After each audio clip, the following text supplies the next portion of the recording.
I'm BJ Armstrong. This is our latest installment of Ask BJA, and we kind of have this really cool opportunity today because we're testing out this 360 camera. This is the second time we've used it actually, but the first time on Ask BJA. So actually, if you take your phone and spin it around or use your cursor or however you're going to move on this thing, but turn around and you'll see my draftsman designer estimator standing here with us, Brian Border.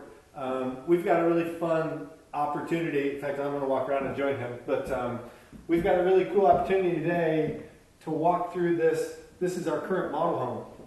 And we're going to talk a little bit about how we design it and the things that we do to create special places. So some of it's, this wasn't for a customer, so this is just kind of stuff that we did. This particular home is part of our veranda project out here in Trails on Sunset Lake. And really what that means is we're really targeting buyers that are empty nesters. So either young professionals or baby boomers, those sorts of things, probably just anybody that doesn't have kids at home. Why is that? Mostly because this is a 2-bedroom house. It's just not overly conducive to that. But it has some things in it that really appeal to that sort of lifestyle. So that's kind of what we're going to talk about a little bit. And since we're standing in the kitchen, what would you say is, what stands out about this kitchen to you that's what was intentional about our design, do you think, of what we did here? Well, as you mentioned, this is for empty nesters, baby boomers, those types of clients, and really what those types of clients are looking for is entertaining spaces. And as you can see here, this is a wide open space. The kitchen is open to the great room. It's great for entertaining. On top of that, though, I always think about functionality of a kitchen and simple things like the working triangle of a kitchen, like the refrigerator's location in comparison to. So the working triangle is technically supposed to be where your sink, your range, and your refrigerator are all super tight together, right? Correct. And as you can see here, they are just that. It's really easy to move around while you're cooking. At the same time, though, the sink is actually in the island, and so it lends yourself to, as you're doing dishes or prepping, whatever, you can actually communicate with your guests that are here. And yeah, and if you spin around, I'm assuming that you can see all this. If you spin around and look at the great room, as I stand here at the sink, you can see across it how interactive this is with the great room. So we have the fire on. If I had a TV or something over there, it's totally the same space. Oh, absolutely. Other parts of the kitchen that kind of stand out to me that some people might not think about.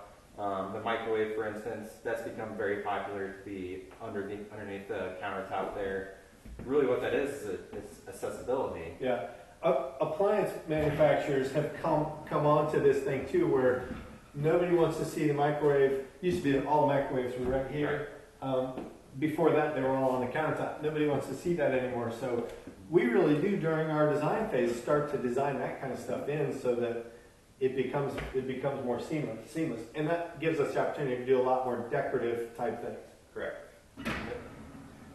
Yeah. Talk about that pantry behind you real quick. That's something that's pretty standard for us. It's just a big walk-in pantry, lots of storage. Yeah, there's a couple of benefits to the pantry in this corner too, right? Because the pantry is relatively less expensive than a cabinet. Mm-hmm. So would it look awesome to have a big cabinet here? Yeah, of course it would. And sometimes for budget, this is way more practical. So a lot more storage. Yeah. And you could do some things where you could dress this up with a glass door or something like that. But yeah, very cool. Very cool. What else in the kitchen, anything? Talk about the island a little bit. So the big things about an island are for prepping and entertaining. There's actually a space underneath the countertop where you can put some chairs here. Yeah, so bar stools. Because the other thing about this, and we'll get to that next probably, there's no formal dining room in here. Correct. That dinette space and this bar space is probably where everybody's going to sit and eat or whatever, right? Yeah, so there's space here for probably 5 stools, I would say. Just a great spot to just sit and eat. Also with the island, though, things that we think about is space here, so space from the back of the island to this back row of cabinets. We always keep it standard at about 4 feet. Some other homes you go into, you might see it as tight as 3 feet, but 4 feet gives you plenty of space to walk around. You can actually have 2 people walking back there. And depending on the customer, right, this is where we interact with the customer and go, okay, what do you want? Do you want 8 feet there so you can have a whole bunch of people back here, or Sure. right? And when the dishwasher's open and the range is open, you can actually still walk by it. Right. So. Yeah. So the next thing, right, is as we move into that dinette space, is making that big enough for that entertaining space, because whether it's family that's over, or whether it's a bunch of friends or something, this does need to be big enough now. Our space is big enough where we could put a leaf in that table, and you could seat a table of 12 in here. Thanksgiving, I'm thinking of, right? So it's still big enough to do that, and yet it's very small, intimate kind of space when it's just 2 of us, or 1 of us, or 4 of us, right? And those are things we think about. Yep. Depends on how many bedrooms we have, probably. I think the other interesting thing. Let's go to the great room, because the great room is really the space that interacts the most with the kitchen. And so a couple things that we do in here. Obviously, you can tell that we have a higher ceiling. We've gone to 11 feet in here, and that just gives us a lot more volume in this space. It makes it feel and live a whole lot bigger. Part of the decorating or the styling of the homes now is like the wood beams, and that also warm up this space a lot, so that it feels cozy while you have that volume. And then the other part of the tall ceiling, the other benefit is you get these windows up above these patio doors, which just brings in more natural light. Yeah, and that's something that we do all the time. I don't think that's a pretty standard thing, but when we go to a high ceiling, we always will put the windows right up near the ceiling and all the way down to the floors as much as we can. It is about bringing that outside in. I think that's hugely important. And actually, in this case, we have, instead of windows, we have 2 sets of patio doors, which opens up to the covered porch back there. Yeah, so the outdoor space is really, even in our climate in Illinois, right, where we only really probably get 4 months of the year, maybe 5 months either, you can really use that. The outdoor spaces have become huge, and almost everything we do anymore has that covered porch, and has it linked right here to this space. So in the summertime, if you're entertaining in here, the whole party will spill out onto that porch. It's awesome, and it's a great spot to just sit and read, right, or hang out. I like it. Talk to me about fireplaces. Why is it where it is? Where else? Fireplaces, we've been kind of putting them on the sidewall here frequently quite a bit. And what that does is it allows us to get more windows, or in this case, patio doors in the back. We want it centered in the room. In this case, in this particular home, it's actually centered with the kitchen island and the range. Yeah. So if you're a balance junkie, right? Those are the kind of things that make people freak out. Absolutely. And also in this particular one, we've got a doorway on one side, which we'll get to. But then on the other side, it gives you ample room for that shelving that we put up for TV. And so there's a couple of things that we could have done here, right? We actually have, and you can see it behind the thing, we actually have an outlet here, so you could put a TV over the fireplace, which has been popular. And at the same time, there's probably half the people that say, hey, I would never put my TV up there. So either we custom do a built-in here for that, or put it over the fireplace, or I suppose we could move that fireplace into the corner. I mean, really, the options are infinite. It's really a matter of what the customer is looking for at that point, right?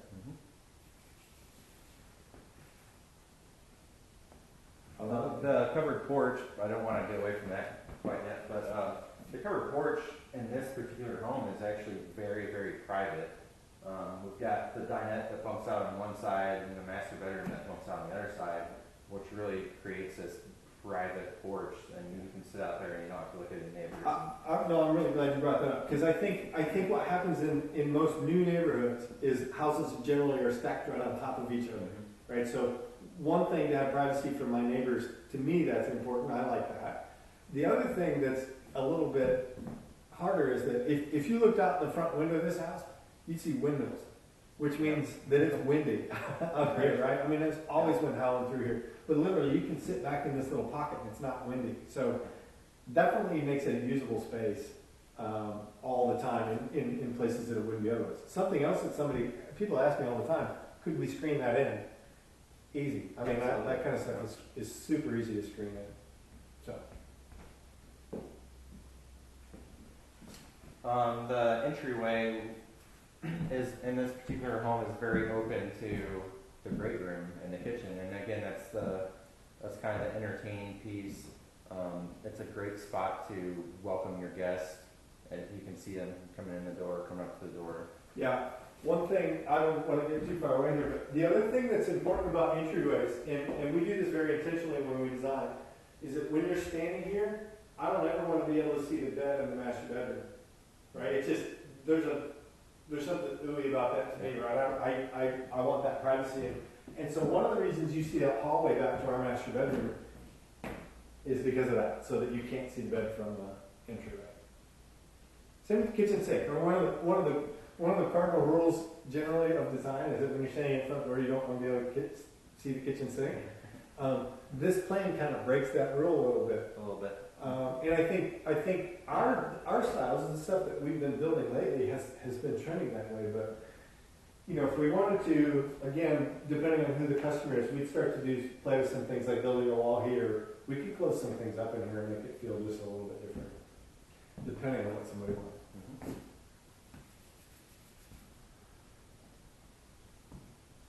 Let's go back this direction. So the other thing that we do is, that's the public entrance, but there's a private entrance to the house too that starts out of this back door. Yeah, so things to think about, that's actually the door to the garage.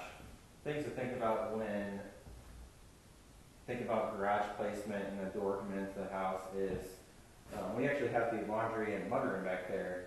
That's always going to be where that door is. Think drop zone, right? I mean, when I come in with a briefcase, or I come in with a backpack, or I come in with boots on, or whatever else, you kind of get a place to dump all that stuff, keys or whatever. Yep, absolutely.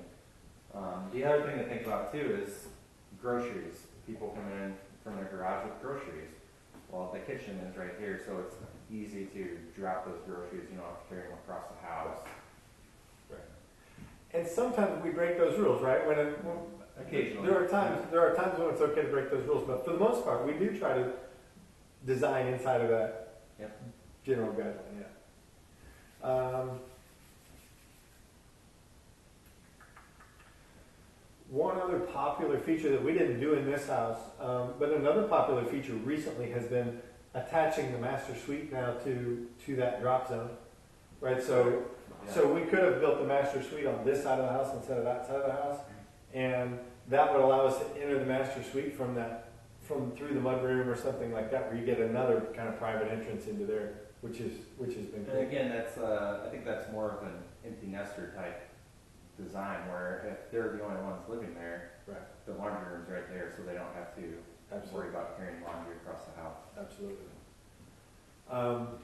These plans are unique. This one's specially designed. This is a 2-bedroom floor plan, and the basements are set up such that we could have 4 more bedrooms finished in the basement. So it is expandable. The goal with these is to build inside of a budget with a lot of luxury kind of amenities, so it's everything you wanted without all the hassles of having the 3,000 square foot 2-story that requires lots of maintenance and that kind of thing. And really, as you can see, right, we've gotten away from a lot of the formal living spaces and that sort of thing. Most of the time, the other front bedroom in this house will probably be used as an office or a study or something like that. So we're standing in the master suite of one of our veranda homes. So this is a little more compact version of some of our bigger luxury homes. This is unique, and it's a good opportunity for us to talk about kind of what we're doing with master baths and master bedrooms these days. Again, this is intentionality of design. As they get smaller, you'll see these pocket doors come in here. And we love to hate pocket doors because all of our customers love them, and they're hard to deal with sometimes from a construction perspective, but we put them in here because they're so convenient. Obviously, if we had a door swinging one way or the other, it's going to be in the way, right? It's going to be in the way. Right. And pocket doors are becoming more and more popular with people. And like you said, we love to hate them in construction. One of the reasons for that is this is actually the shower. And you don't think about it, but this pocket is actually where the plumbing could go if they wanted. Yeah, here's the other reason we love to hate them is because they're easy to screw up, and when we screw them up, we have to come and fix them, and we'll fix things, but it's not fun to fix things. It's not fun for the people that live here to have to fix stuff either. So these were done right. They swing nice and easy and everything else. So anyway, it is possible to do them right. What's really popular right now in master baths is design with no bathtubs. So this is a relatively compact sized bathroom. Still has all the luxury amenities, but when we take away the tub, we do these really cool showers. And this is a pretty simple design as far as style goes. A lot of them will put in multiple shower heads and body jets and rain heads and all that kind of fun stuff. But the clear glass doors and all that stuff has been hugely popular. It helps us kind of open up this space. The other thing we do with vanities, back in the day, we used to do a lot of knee spaces, like makeup counters and all that kind of stuff.